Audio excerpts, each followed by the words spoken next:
Қайырлы күн баршаңызға. Бүгін сіздермен бірге үй жағдайында осындай керемет, дәмді, қамыры өте нәзік ханым, яғни ораман нан дайындайтын боламыз. Менімен бірге болыңыздар, видеомды соңына дейін қараңыздар. Ең алдымен қамырын дайындау үшін ыдысымызға жұмыртқамызды жарып, үстіне тұзымызды салып, салқын су құйып, бір келкі болғанша араластырып аламыз. Алдын ала електен өткізіп, ұнымызды дайындап қойғанмын. Аз-аздан сала отырып, қолымыздың көмегіменен қамыр илейтін боламыз. Қамырларыңыз орташа болса, жақсы болып шығады.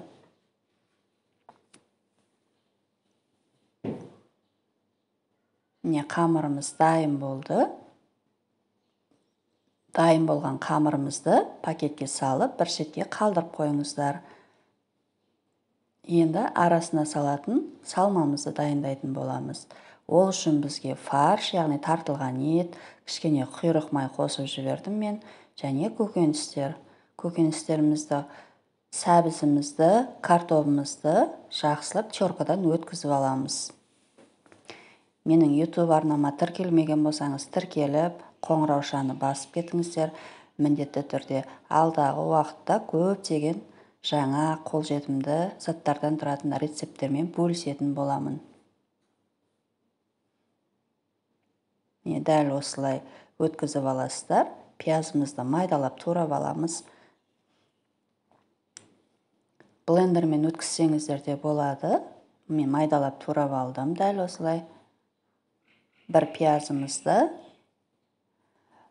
бетіне подливасына қалдырып қойдым.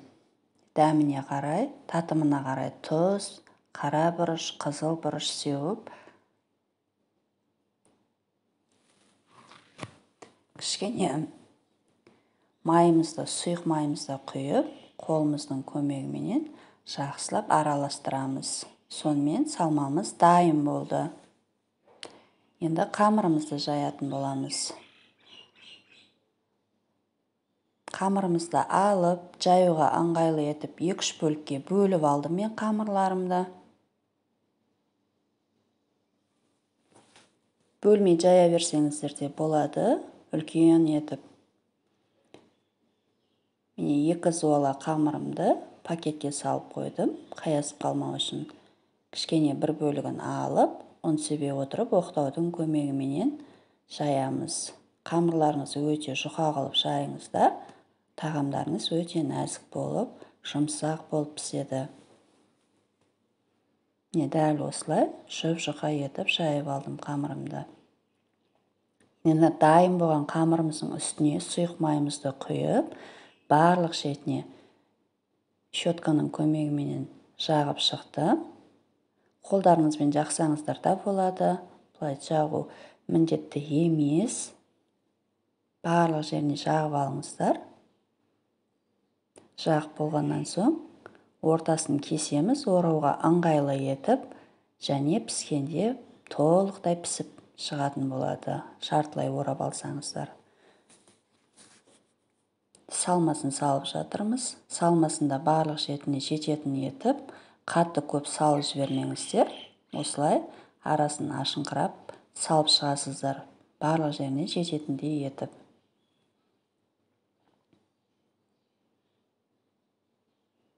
Толық рецепті төменде описанияға қалдырып кетемін. Үйдегі адам санына байланысты көбейтіп, азайтып жасай берсеңіздер болады. Міне барлық жеріне жайып алдық салмасын. Енді оқтаудың көмегіменен шетінен бастап ораймыз.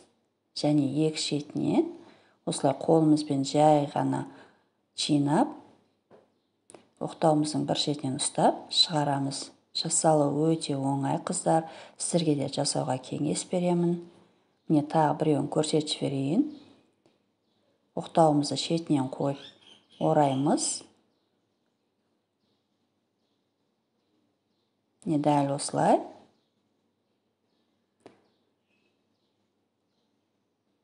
Қамырларыңызды солай нәзіктеу болады кішкене. Бір шетінен ысырып, шығарып аласыздар. Міне осындай дайын болды. Суларыңызды қайнатып қойыңыздар. Осы кезде мантыварканың табағын майлап қойып, орташа отта 45-50 минут пісіріп аласыздар. Ешқандай бетіне май жағудың қажеті жоқ. Өте әдемі болып шықты. Өздеріңіз көріп тұрғандай. Енді подливасын дайындаймыз. Ыдысымызға, тапамызға отты қойып, кішкене май құйып, бір пиязымызды салдым мен турап, жұқалап, және сәбізімізді салдым. Және бір қасық кішкене салат салып жібердім. Міне тағамдарымыз өте дәмді болып шықты, қыздар.